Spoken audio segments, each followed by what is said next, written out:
towards you, always use the same amount of pressure on both sides. How much pressure? An even amount of pressure, okay? So that the not super light, not super hard, an even amount of pressure down the length of the knife. I'm holding it tight, I'm not pressing hard, okay? I want to maintain contact with the sharpener at all times. Tons of steel, the shaving off. Now it's super important that you get this last part of the steel. Why is that? Because on the chef knife you're using the last couple of inches anyway. So it's really important that you get this part right here sharp. Otherwise what's going to happen is they'll end up with like a little divot in their steel, and that's no bueno. Okay? So that was our first cut. It's a lot sharper. Now what I'm going to do, Mrs. Jones, is I'm going to switch over to the ceramic. Fine. Same thing. My stones are really dirty, by the way. Okay, you would want to make sure that these stay clean, and you can do that with a little bit of Comet and a green scrubby. Okay, I think in the sharpening handbook it says a toothbrush. Mrs. Jones, do you have Comet, green scrubby? Can I borrow this really quick?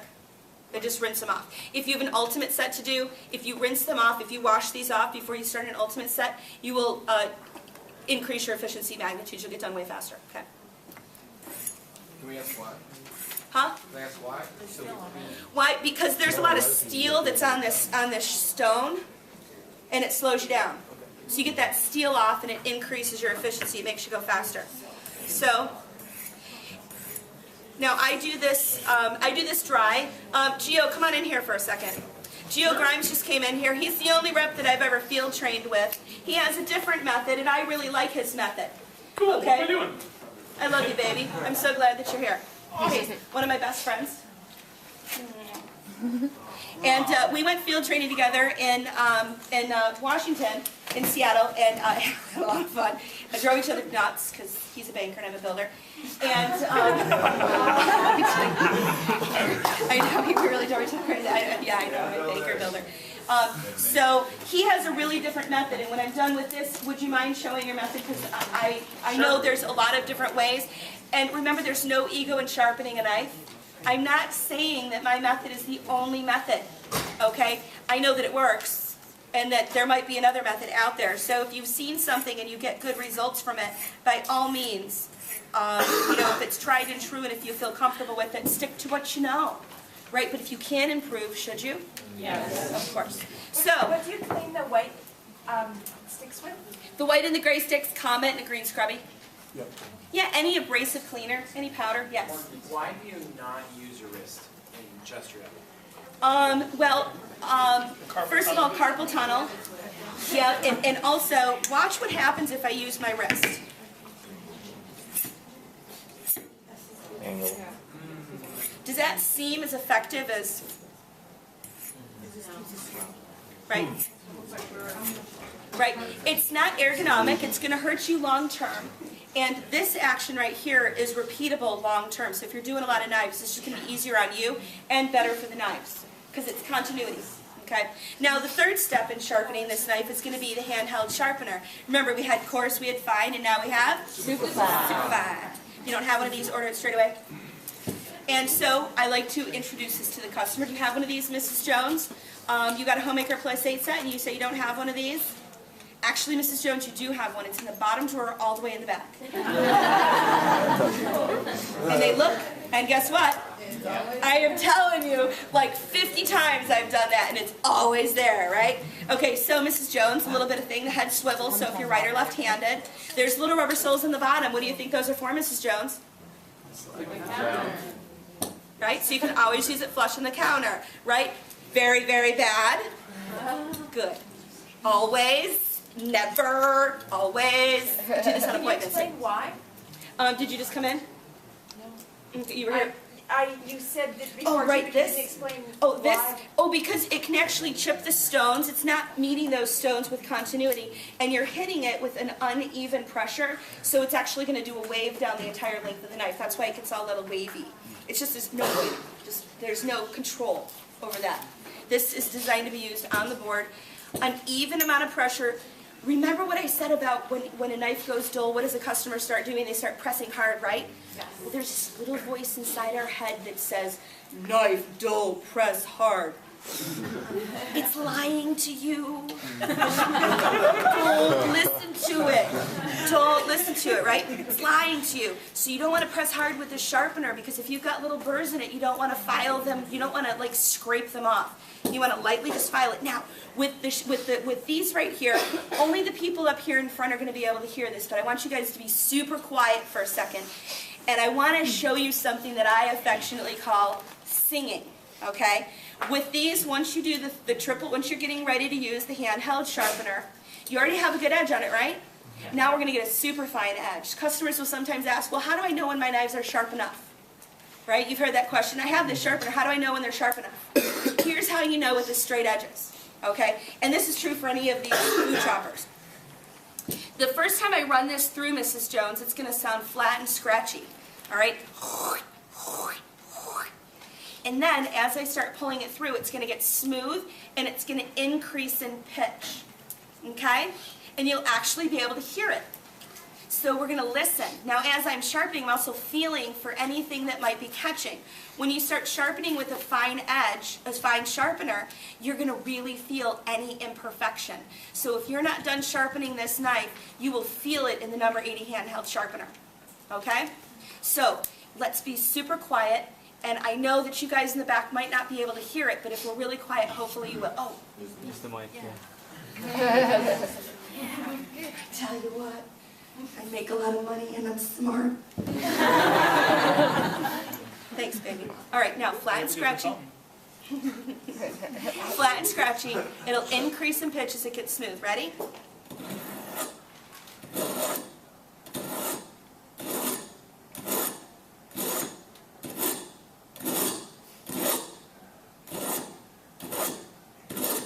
Did you guys hear it just go up? There it is. Let's see if we can get it to go up one more time. Do you hear it? It's super.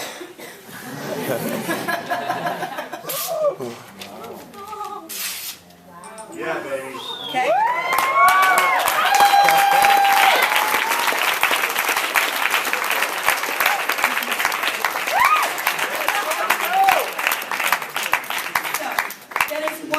Sharpening a straight edge knife, okay? Now, I would like to introduce Gio. I call him Gio because I've never been really good at pronouncing his name properly, and it is? Godfrey Grimes, Hall of Fame member, 826 career sales, sold 200K last year, something like that. Rockstar extraordinaire. Yeah. Okay, so Gio has a totally different method, and when I first saw it, I, of course, questioned it. Because this is my method, and it actually, I would say it actually works really well, and he's done enough sharpenings, he's gone back to his customers more than one time now. He's been in business for years, and so if you can show them with my stones, because my stones are jacked, Sure. And I've got a little bit of water here. Sure. So he uses a wet method. Do you still use that method? Yeah. Okay, great. So other quick background on me, I've been doing this for 9.5 years. I've been sharpening for right around 9 years now. I help run the North Pacific Division Fair and Show team. I'm one of Michael Southard's co-coordinators, #1 show team in the nation. So far for the year, I'm at about 240 service calls. Last year, did a little over 450 service calls. So I sharpen a lot of knives. He's a rock star. That's why I asked him to come up. Okay, so,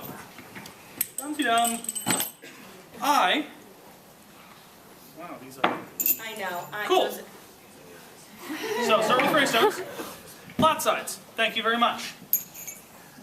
Hey, don't put mine in the water. Oh, sorry about that. This thing is already sharp. You want to dull it up for me? I would love to dull it up for you.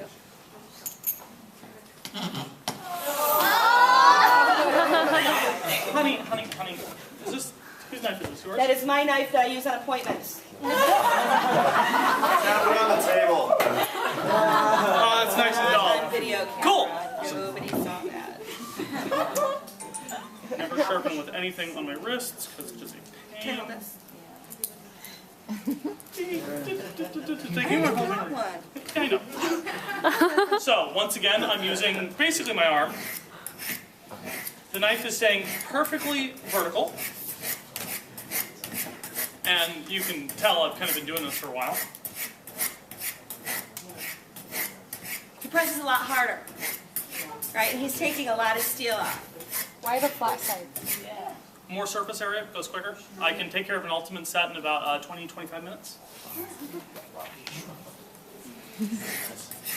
And I'm testing it kind of by feel, kind of by experience.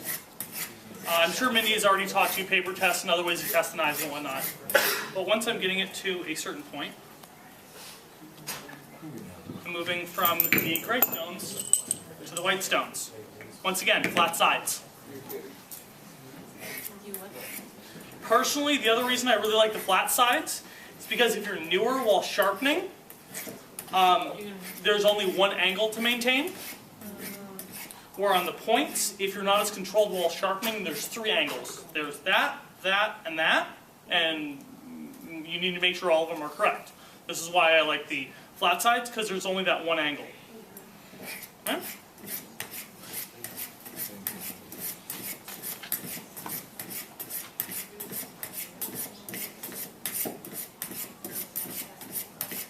Really different methods.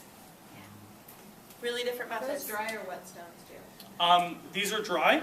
Normally what I will tend to do is I will have a damp paper towel floating around somewhere, and as I'm sharpening, I'll be taking that off with the paper towels, because that's dust from the knife, and that is basically slowing down your sharpening, is because it's, well, essentially it's basically lubricating the stones, and you're not getting as much basic friction around on the stones, kind of thing. This is the way I've been taught to sharpen by Michael Southard, and it's the way I've been sharpening for eons. It's the way the North Pacific Division has sharpened for eons. Great, let's come in.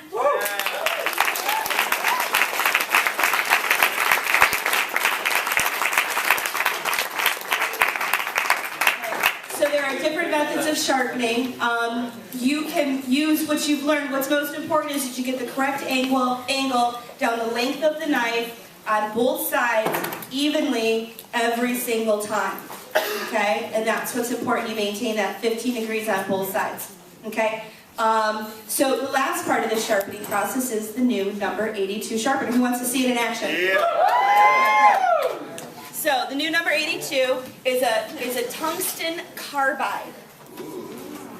That sounds pretty neat. There are a lot of these out here, and you've seen them in people's kitchens. They are 2 metal plates put together in an angle. You can see that the sharpeners look the same until you look at it this way. Okay? The number 80 has 2 ceramic fine stones, and the tungsten carbide has 2 very heavy metal stones. The difference between these 2 sharpeners is superfine and shave steel. Okay? This right here is designed to help the customer maintain their knives in their kitchen. It's preventative maintenance. And what we found is that people don't live in the wonderful world of preventative maintenance. They live in the world of crisis management. Right? They're in a crisis situation, and so we need to fix that crisis. And so this is the sharpener. The sharpener is going to shave steel off. And for the last 3 weeks, I've been using this on appointments. And what I've done is any knife that I could get an edge on it with the Ed Reed sharpener, I did so. Anything that I would have sent back to the factory, I employed this sharpener. And I saved about 60% of the knives. It really takes a lot of steel off. It can take those burrs, sometimes even deep burrs off. It rids you of the hammerhead. It gets rid of the folded steel. And unless a knife has really super deep burrs, or the shape of the edge has been changed through the sharpening process, right, by one of those horrible steels, that you should be able to fix that knife. Okay? Now, with this one, when you saw me using it, you saw me going nice and smooth, right? The knife is level, and you pull it. This is the 80, and you want to keep the knife level with the stones, just like that. This one, you want to keep it an angle. Interesting. Okay? Is it like a very 45-degree angle? You know, I've talked to a couple of different people, and I don't think the angle itself is important. Okay. I think the fact that you don't hit the steels flat on is what is important. I would recommend right around a 45-degree angle. Okay. Can we get a replay of that? Yes, I'm gonna do it a bunch of times. So you're using it at an angle like this, 30 to 45 degree angle. You just want to hit it on the corner because this tungsten carbide, when you look at it, has a flat, kind of like that. Okay, that's the side view. The top view is kind of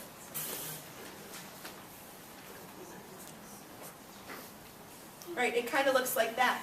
And what you want to do is you want to hit it on this angle here. It's kind of, I'm not a very good artist here, but I'll pass this around, and it's just flat. And then there's the angle, the corner of the square. You want to hit it on the corner of the square. So instead of hitting it on the flat side of the square, you want to hit it on the corner. Can you do it again? Yeah, I'm going to do it. Actually, I haven't done it yet. So now we'll put the microphone here so you can hear the difference. Does it sing? No. Oh. No, remember this is crisis management. Oh. Now, somebody that's up close, I want you to come over here and look at that. What do you see right there? Oh my God. There's a huge 1/4 of an inch piece of steel that just shaved off. Take an of its eraser. knife. See that? So bad. Okay? Shave the steel off so you can change the shape of the knife, okay? Now, when you use this,